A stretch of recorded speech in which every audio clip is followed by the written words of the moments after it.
Olá, seja muito bem-vindo a mais uma edição do Vai Cair na OAB. No programa desta semana, trouxemos mais uma dica fundamental para auxiliar os seus estudos. Confira todos os detalhes no vídeo a seguir.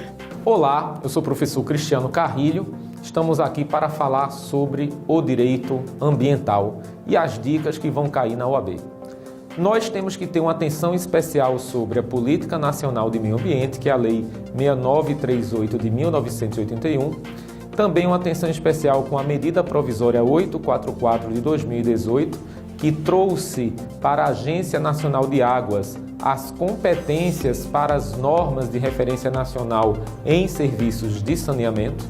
Temos que também prestar muita atenção sobre a questão do CONAMA, sobre a questão também da biossegurança, do dano ambiental, dos crimes ambientais e do licenciamento ambiental. Falando um pouquinho sobre a Política Nacional de Meio Ambiente. A Política Nacional de Meio Ambiente, ela é feita através de normas, ela também é feita através de políticas e ela vai orientar os estados, o município, a União, as autarquias e a sociedade a como lidar com essa questão ambiental.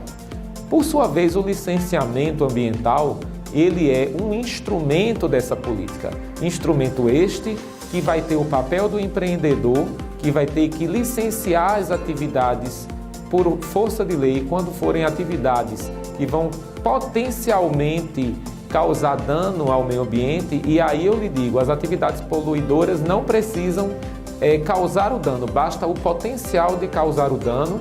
E há uma relação de atividades que precisam ser licenciadas, como, por exemplo, as barragens.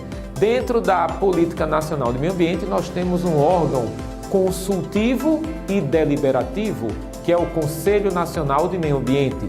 Esse Conselho Nacional de Meio Ambiente, ele edita normas, parâmetros para orientar as ações da sociedade e principalmente dos governos. Esses parâmetros de qualidade e indicadores da questão da poluição ambiental.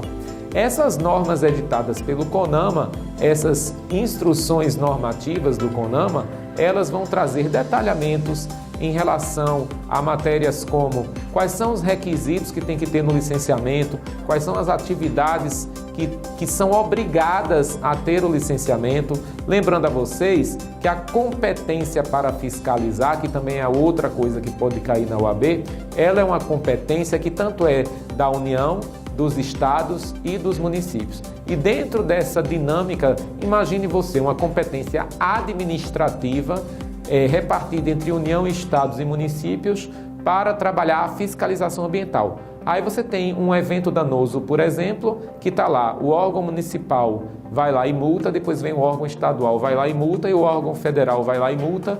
Todos esses três episódios diante de um mesmo fato gerador. Essa Lei Complementar 140 de 2011, ela veio a trazer formas de cooperação, formas de alinhamento, visando a cooperação entre União, Estados e municípios dentro desse poder de fiscalização que o direito ambiental traz para o poder público em todas as esferas. Só que isso gerava muito problema antes de ter essa lei, gerava muito problema, porque às vezes você tinha o município, ele tem o poder, digamos assim, para impacto local, e quando tiver questões relativas a unidades de conservação dentro do território da jurisdição municipal, o município tem competência para licenciar se tiver municipalizado o órgão licenciador. Porque o município, quando não tem municipalizado o órgão licenciador, o Estado ele tem a competência residual e ele vai suprir essa falha. Por exemplo, em Recife nós temos o licenciamento municipalizado, em Jaboatão nós temos o licenciamento municipalizado, em Olinda nós não temos. Então, em alguns aspectos, quando é a questão do licenciamento dentro daqueles regramentos, dentro daquelas hipóteses que a legislação indica, no caso a CPRH, que aqui em Pernambuco é a Agência Estadual de Meio Ambiente, ela que vai ter essa competência. Mas depois que eu fiz essa janela explicando para vocês que a competência para fiscalizar é da União, dos Estados, do Distrito Federal e do Território. Existe aí as normas gerais, né, que são editadas pela União, e essas normas gerais editadas pela União, existe também a competência que nós falamos, né, a competência da União. Nós temos uma competência comum, que é de todo mundo, e nós temos outras competências. Mas falando das normas de direito ambiental que são editadas, né? Essas normas, elas têm um caráter cogente. O que é uma norma cogente? É uma norma que a razão inspira o legislador. É uma questão de razão, uma questão de razoabilidade que elas sejam aplicadas. A nossa Constituição Federal de 1988, ela elevou o direito ambiental, ela elevou o direito ao meio ambiente como um direito fundamental das pessoas. Então, nós temos o direito ao meio ambiente equilibrado. E nós vamos ter instrumentos para que este meio ambiente equilibrado ocorra. Os instrumentos preventivos e os instrumentos corretivos. Esses instrumentos preventivos é onde se encaixa o licenciamento ambiental. Ele é um instrumento preventivo. Depois que o dano ambiental ocorre, é muito difícil reparar, né? E houve época que se questionava, inclusive, a própria competência, né? A própria responsabilidade em relação aos danos ambientais. Uma lei federal editada no governo Dilma Rousseff, no caso, por exemplo, de barragens, como foi agora o caso de Minas Gerais, eles consideram, a legislação considera o acidente de barragem como se fosse um acidente natural.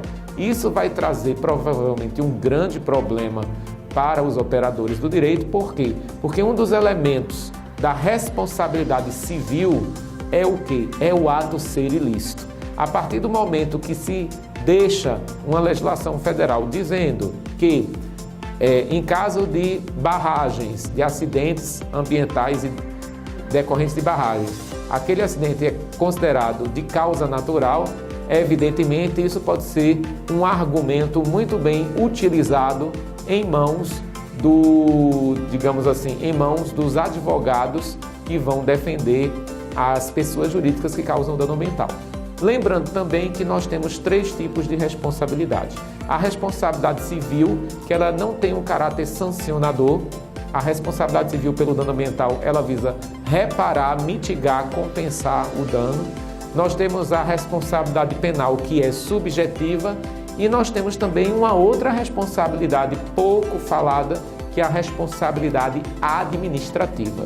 Essa responsabilidade administrativa, ela diz respeito ao uso, ao gozo, à fruição, e ela é de caráter subjetiva, ou seja, a responsabilidade civil é objetiva, independe de culpa no dano ambiental. A responsabilidade penal e a administrativa, elas são subjetivas. Existe aí um entendimento jurisprudencial majoritário que a responsabilidade administrativa pelo dano ambiental, ela é subjetiva. Havia 2 turmas no STJ discutindo, mas hoje o entendimento majoritário é justamente esse. É importante que a gente, na hora de fazer a prova, a gente se atenha também a outros aspectos, né, do licenciamento ambiental. Nós temos o estudo de impacto ambiental, nós temos o relatório de impacto ao meio ambiente, o RIMA. Nós temos também a questão do Sistema Nacional de Unidades de Conservação. Dentro desse processo, lembrar vocês que no Sistema Nacional de Unidades de Conservação, nós vamos ter unidades que nós vamos ter a proteção integral, e essas unidades de proteção integral, e outras que são de uso sustentável. Então, algumas você tem grandes restrições e outras vocês têm uma menor restrição. É importante falar um pouquinho sobre o Sistema Nacional de Unidades de Conservação e trazer também para vocês que é um ato do poder público, né, instituir uma unidade de conservação. E ao instituir uma unidade de conservação, tem que se dizer qual é o zoneamento dessa unidade, qual é a área dessa unidade, tem que dizer como é que é a visitação pública dessa unidade, Então, dentro de uma unidade de conservação, até a possibilidade de se extrair alguma coisa desses recursos naturais que estão preservados na jurisdição da unidade de conservação. E dentro desse processo, nós vamos ter o plano de manejo. O plano de manejo, ele vai ter um poder gestor com representantes da sociedade civil, ONGs, líderes comunitários, como do poder público, e dentro desse processo se faz o plano de manejo para dizer como você vai poder usar esses recursos naturais dentro da unidade de conservação. Boa sorte e estaremos juntos lá. Lembrando que esta e outras dicas você também pode acompanhar através do nosso Instagram, @VaiCairNaOAB. A todos, bons estudos e até o próximo programa!